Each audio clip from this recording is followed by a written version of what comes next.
16. And that's how you start Week 9 of the college football season. It's the college football final. E.J. Manuel, Joey Galloway, and Matt Berry. We are the weekend before Halloween. Anything from this weekend on will have something to do with the college football playoff picture, conference championship picture.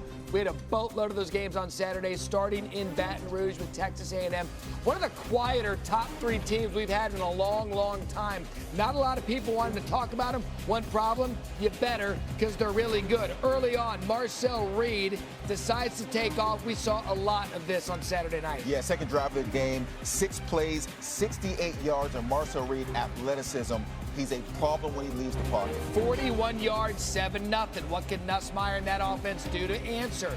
Trades Green ties it up at 7. A big target down there in the red zone. Green has had an excellent season.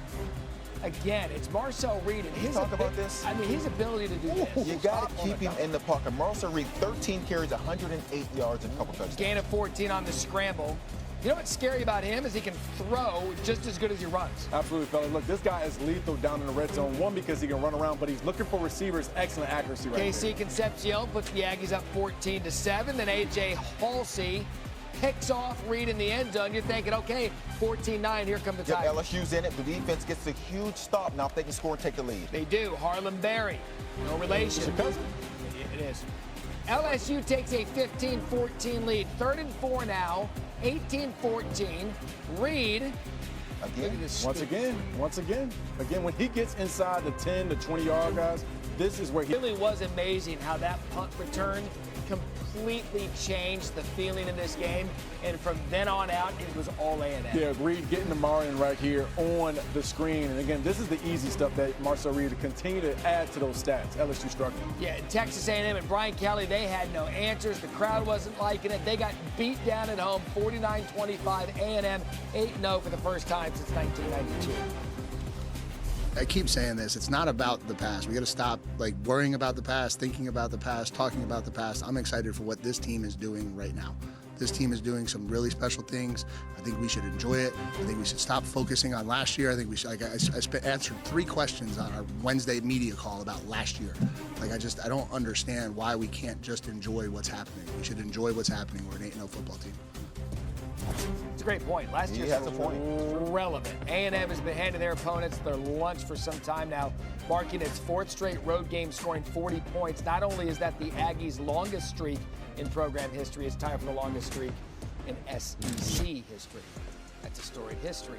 Speaking of a storied history, Alabama on the road, taking on South Carolina. A lot of people thought maybe the Gamecocks could spring an upset, and at least early on, it looked as if that might happen until Lenore said, hey. And South Carolina's coming off of 2 straight losses, and they're leading early in this game, but they settled for a field goal early, and now Alabama has the lead with their defense. And Alabama's offense really stymied all day. Here, Josh Cuevas for the touchdown. Alabama takes a 14-6 lead, 3rd quarter. South Carolina up 14-6. Sellers looks deep, finds Nick Harbor. How about this throw? And fellas, this is an excellent response in this drive. One play, 54 yards right there for a touchdown to Harbor. 14-12. They went for the 2-point conversion, didn't convert. So now 15-14 South Carolina. Mason Love punts for the Gamecocks. It goes off Jalen Mbakwe, and Harbor comes up with it. Alabama had 2 turnovers in this game. This one is huge. Carolina with the ball up 1 point. And you're sitting here watching, saying, oh my goodness, is Alabama going to go on the road and lose to a struggling South Carolina team? Sellers makes it 22-14. It's certainly looking this way. And look, Alabama did struggle stopping the run from Lenore Sellers, but the offense gets them back. All right, so here's the drive for Alabama. Down 22-14, Ty Simpson, Jan Miller, first down tie. And Ty Simpson struggled a little bit in this game, so they started getting easier throws out to the flat, big plays, big first down. And how about this play called? Jeremy Bernard out of the backfield, cuts the lead 22-20. What a drive for Bama to get back into this game. They'd have to go for 2. Direct snap, trick play. Cuevas ties it. Little razzle-dazzle right there, handing it off to Ty Simpson. Cuevas out in the flat, easy catch and throw. So here comes South Carolina. Lenore Sellers would fumble the ball. And this is the 2nd turnover for Lenore Sellers in this game. 1 interception, 1 fumble. Both would lead to points. All right, so you're thinking Alabama, they're going to just get field goal range and win it. But Jeremy Bernard direct snap wins the game for Alabama. Offensive coordinator Ryan Grove was in his bag, dialing it up. Excellent play call right there. Jeremy Bernard runs it in. Largest 4th quarter comeback for the Tide since 2021. They escaped Columbia. We were great in the Yeah, you may look back on that win for Alabama at the end of the season and say, you know what, that was their hardest fought win of the year, especially the gauntlet they went through. What about Ole Miss? They're in their own little gauntlet, coming off the loss to Georgia, back on the road in Norman, Oklahoma. Second quarter, OU trails 10-3. John Mateer to Isaiah Satania, 76 yards to the Sooners, tied at 10. Satania 6 catches, 131 yards, and this touchdown, and it's a big one that ties the game up. So then Ole Miss would grab the lead back 15-10, and here Kewan Lacey direct snap right up the gut. Ole Miss leads 22-10 at the half. You know what? This was huge. Ole Miss able to get the touchdown right before the end of the first half. Excellent job closing it out. So 25-13.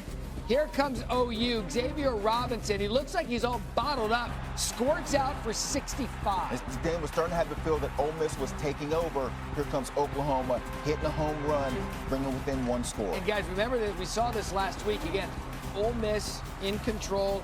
Georgia fights their way back, and again, here's Robinson for the touchdown, and OU grabs the lead. Yeah, one thing OU had to do late in this ball game was run the football, continue to get that time of possession on their side. Excellent finish. Failed the two-point conversion, under 12 to go. This is where we really saw Trinidad Chambliss step up. Trace Buckler, touchdown Ole Miss. And Buckler had one catch in this game, and here it is for a touchdown. 31-26. They too failed the two-point conversion. So you're going to need something out of your quarterbacks to see the touchdown again for Ole Miss, a big one. Final 21 seconds left. Mateer trying to get something going for the Sooners to pull off the miracle. Yeah, good job of Mateer, just taking what the defense gives you, get a little closer to that end zone. And then one final opportunity. Wasn't going to be good enough. Ole Miss 6-0 after a loss, getting their first win against a ranked SEC opponent on the road under Lane Kiffin. What your quarterback Trinidad Chambliss did, what kind of statement did he make with how he played against this defense that was much hyped headed into this game? This is a great defense. They're one of the best players in the country right there. So just really pleased how our guys finished off. We talked about it at halftime. You know, we had Georgia down 2 scores, and we let that one slip away, and so we didn't want to do it again. And so got a little hectic there, but I'm actually glad we won it on defense. Again, our guys are straining. We just didn't play real smart at times in the first half, and I didn't think we got into the kind of rhythm and in sync offensively that we needed to do the things that from a game plan standpoint we felt we could do, we didn't do. Now, look, we've seen anything can happen in college football this year, especially in the Egg Bowl at Mississippi State, but that's what's left on Ole Miss's schedule after Saturday. I think we always look at people's schedule and say they don't have any ranked teams, but there's going to be some tough games in there. Right. Absolutely. Florida's a pretty good football team, but they didn't have a great record, but they come to play. And we saw what South Carolina did Saturday against Alabama. They're certainly going to put up a fight again. The Egg Bowl, we see anything in college football, but that's what's left on Ole Miss and their chances to win according to ESPN Analytics. The other big one to discuss in the noon window, or the 3:30 window rather, Vanderbilt, Missouri. Instead of kicking a field goal, 4th and goal, Eli Drinkwitz goes for it. Bo Pribula injured on the play. According to reports, a dislocation of an ankle, MRI scheduled Sunday. But it doesn't appear he's going to be back anytime soon. So it's going to be the young freshman that would come in for them, but it was going to be Vanderbilt's running game that gives them a 10-3 lead. Yeah, this is a huge run. Also, the blocking down the field, I want to note that because Vandy was effort out wide. It's not just about the receivers catching the football, also blocking out there for Young. 80 yards from Kylan Young. Now Matt Zollers, he's the talented true freshman quarterback. 4th and 2 finds Jude James to tie it at 10. And Zollers comes in on a 4th and 2. He went 14 of 23, 138 yards. This touchdown to tie it up. So that does tie it up. So what can Diego Pavia do to answer? He does this, drives him down the field, puts him up 17-10. Diego Pavia is going to do whatever is needed to keep his football team on top. Excellent run right there in the goal line. 50 seconds to go in the game. This thing gets wild. It's 4th and 10. Zollers escapes the pocket, finds Kevin Coleman Jr. for 14 in the first. And Coleman had 7 catches, 109, makes a big one to keep the ball moving. Now this was almost the big one of the season. Come on. Hail Mary coming from Zollers. Coleman Jr. at the goal line. Actually, he grabs it. Is he in? There's 3 fans over there that are excited about this because they realize. And Coleman Jr. didn't look excited either. He's a little short. Just inches short as Vanderbilt 7-1 for the first time since 1941.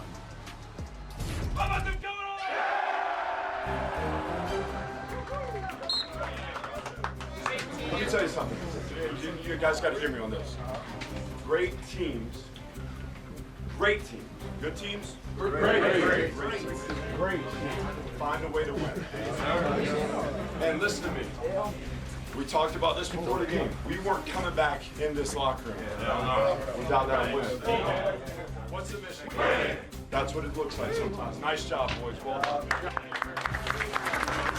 The Vanderbilt story continues. Second ever win as a top 10 team and 3 victories over AP-ranked opponents, the most in Commodores history. They continue to have a historic season there in Nashville. So much to discuss here from the big games on Saturday. But EJ, at some point, you could look at Texas A&M based on resume alone and say that is the #1 ranked team in the country. Beyond that, I think Marcel Reed can go ahead and start booking that flight to New York City for the Heisman Trophy because he's really put himself in the conversation, guys. Today, 202 yards passing, 108 yards rushing, 4 total touchdowns. And the best part about this, on the road in Death Valley at night, all the odds against him. What he did, guys, was just lead this football team. So you see it in all 3 phases. Of course, Reed's playing great on offense. Defensively, they're bowing their neck. And then special teams, Casey Concepcion getting punt returns for touchdowns. Excellent play by A&M. EJ, and you know what it is, too?